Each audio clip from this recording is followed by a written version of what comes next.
प्रभु यीशु मसीह के नाम में आप सबको सलाम। मेरी आज की ये वीडियो देखने के बाद बहुत से लोग मेरे से इत्तेफाक रखना बंद कर देंगे, बट ये वीडियो जब आप पूरा देखेंगे तो एक बार सोचने पे मजबूर तो जरूर हो जाएंगे।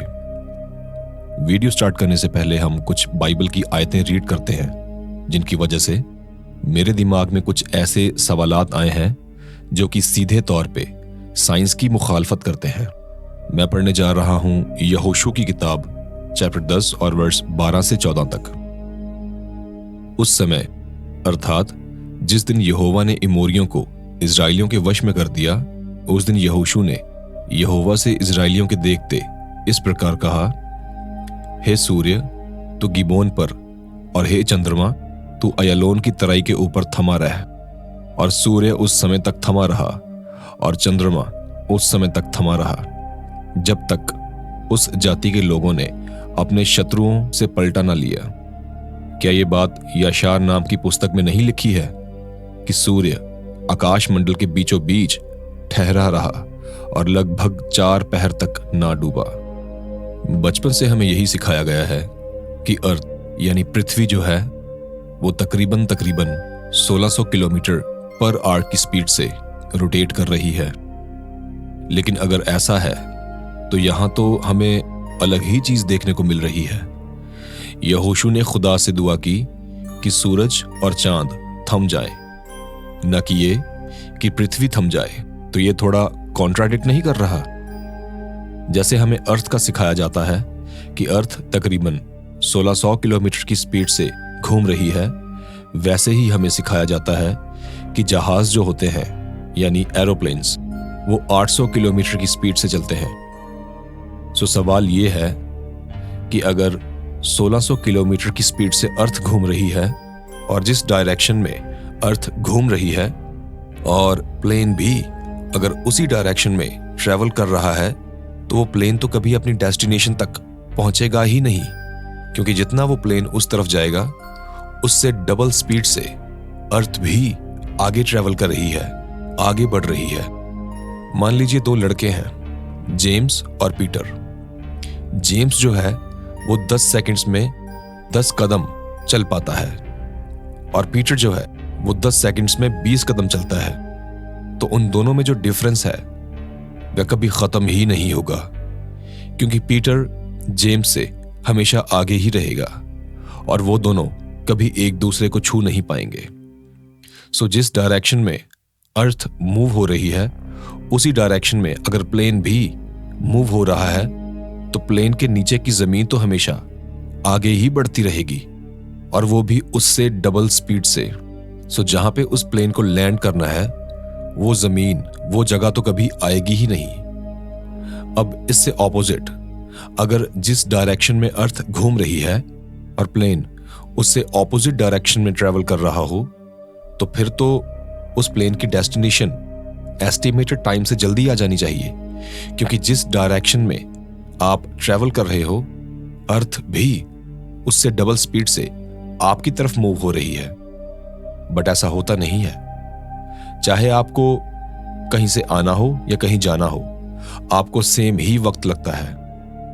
प्लेन और हेलीकॉप्टर ऐसा क्यों नहीं करते कि वो हवा में एक जगह रुक जाएं और वेट करें कि जमीन खुद घूमे, और जब डेस्टिनेशन आए तो प्लेन और हेलीकॉप्टर्स नीचे उतर जाएं? How is it possible that 1600 kilometre की स्पीड से अर्थ घूम रही है और अर्थ पे जो पानी है वो एकदम स्टिल खड़ा है? थोड़ा अजीब नहीं है? ये साइंसदान कहते हैं कि इट्स ग्रेविटी, जिसकी वजह से अर्थ पे पानी रुका हुआ है। सो अगर ऐसा है तो आप बस एक एक्सपेरिमेंट करके देखना। आप एक टेनिस की बॉल लेना और उस पे पानी लगा के एक जगह रख देना। यहां तक सब नॉर्मल लग रहा होगा। अब उस बॉल को बहुत तेज राउंड गोल घुमाना। अब आप देखोगे कि उस बॉल ने आसपास पानी गिराना शुरू कर दिया है। Now imagine the same thing कि अर्थ जो है वो इसी तरह घूम रही है, और वो भी 1600 किलोमीटर की स्पीड से।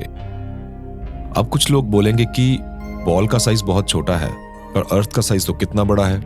तो भाई अर्थ की स्पीड भी तो देखो, इट्स 1600 किलोमीटर पर आवर, और ऊपर से 96% of earth is water only. Science का मतलब ही है टेस्ट करना, सवाल करना, चेक करना, एक्सपेरिमेंट करना।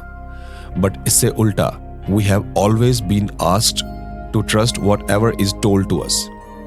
जो भी हमें बचपन में सिखाया जाता है उस पे हमें ब्लाइंडली ट्रस्ट करने को बोला जाता है, और अगर हम उस पे सवाल करते हैं तो हमें हंसी का पात्र समझा जाता है, हमारा मजाक उड़ाया जाता है। बचपन से हमें सिखाया गया है कि सारी रोशनी का स्रोत सूरज है। सूरज एक आग का गोला है। अब आप ये बताइए मुझे कि अगर कभी आप जलते हुए चूल्हे के पास जाते हैं तो क्या होता है? गर्म सेक महसूस होता है, और अगर आप धीरे धीरे चूल्हे से दूर होते रहो तो सेक कम होता रहता है ना? Simple, right? Now just imagine, जब आप जमीन से ऊपर उठते हैं, स्काई की तरफ जाते हैं, तो टेक्निकली तो आप सूरज के पास पहुंच रहे हो ना, तो सेक बढ़ना चाहिए, लेकिन होता इससे उलट है। शरीर को जमा देने वाली जैसी ठंड बढ़ती रहती है जैसे जैसे हम जमीन से ऊपर उठते हैं। माउंट एवरेस्ट दुनिया का सबसे हाईएस्ट पॉइंट माना जाता है, जिसको स्पेस से भी देखा जा सकता है। इतनी ज्यादा माउंट एवरेस्ट की हाइट है। तो माउंट एवरेस्ट पे चढ़ के तो टेक्निकली आप जमीन से दूर और सूरज के पास हो जाओगे, बट गेस व्हाट, वहां जाकर सेक तो नहीं महसूस होता, उल्टा शरीर को जमा देने वाली ठंड जरूर हो जाती है, जो कि अगेन साइंस की थ्योरीज के खिलाफ है। मून के बारे में बोला जाता है कि मून की अपनी कोई लाइट नहीं है, वो सिर्फ सूरज की लाइट रिफ्लेक्ट करता है। अगर वो सूरज की लाइट रिफ्लेक्ट कर रहा है तो सूरज की लाइट का नेचर तो एटलीस्ट सेम ही रहना चाहिए ना। आई मीन गरम।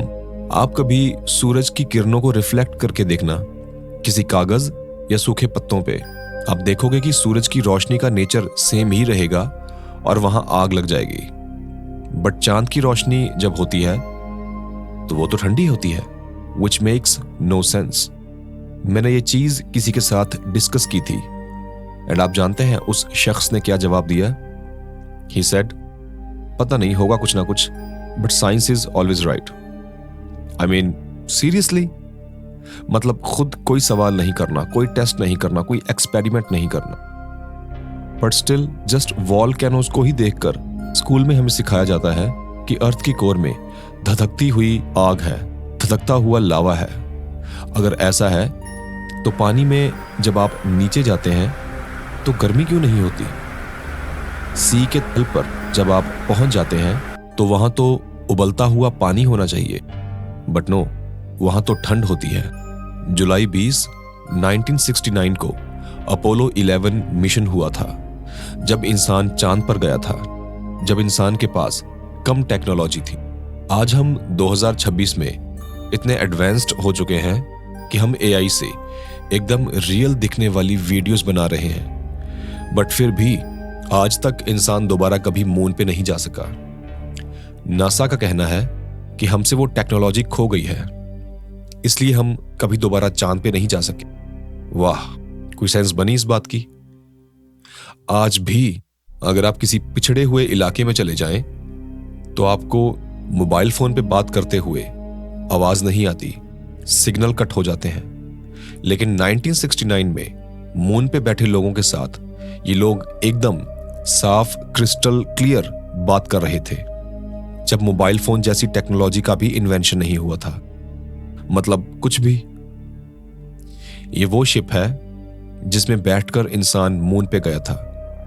अब आप मुझे ये बताइए कि इस शिप में पहियों वाला इतना बड़ा व्हीकल कैसे फिट हुआ था?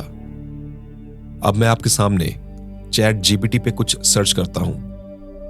ये देखिए, बिना ऑक्सीजन के आग जल ही नहीं सकती है, तो फिर ये स्पेस में जिस रॉकेट या स्पेसशिप में बैठकर जाते हैं वो कैसे जलता है?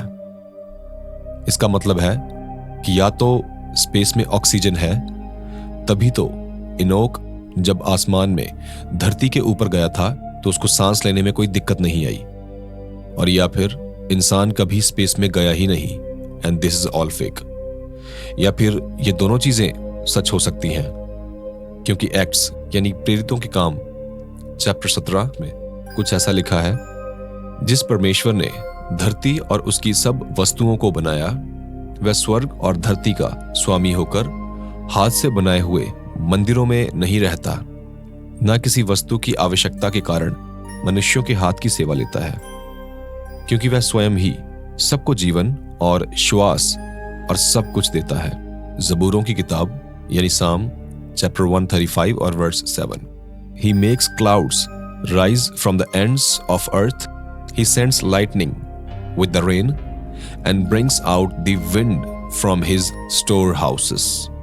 और हिंदी में लिखा है कि वह पृथ्वी की छोर से कोहरे उठाता है और वर्षा के लिए बिजली बनाता है और पवन को अपने भंडार में से निकालता है। मैं जानता हूं कि ये सब बातें सुनने के बाद मुझे बैकलैश मिलेगा, but it is what it is. Science खुद ही तो कहता है ना कि सवाल करो, टेस्ट करो, एक्सपेरिमेंट करो। अगर आप मेरी इन बातों से सहमति रखते हैं तो कमेंट कीजिए, और अगर आप मेरी इन बातों की मुखालफत में हैं तो फिर भी कमेंट करके एक वैलिड एक्सप्लेनेशन दीजिए। यकीन मानिए, मैं सारे कमेंट्स रीड करता हूं, चाहे मेरी कोई टीम नहीं है, मैं खुद इस चैनल को हैंडल करता हूं।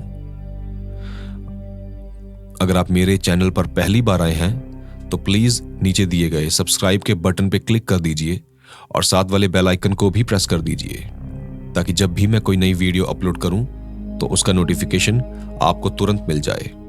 अगर आप मुझे मेरी पर्सनल ज़रूरतों के लिए सपोर्ट करना चाहते हैं, जिसकी मुझे सख्त ज़रूरत है, तो इस QR कोड को स्कैन करके या फिर नीचे दी गई UPI ID से आप मुझे सपोर्ट कर सकते हैं, क्योंकि इस वक्त मैं बहुत ज़्यादा फाइनेंशियली वीक चल रहा हूँ।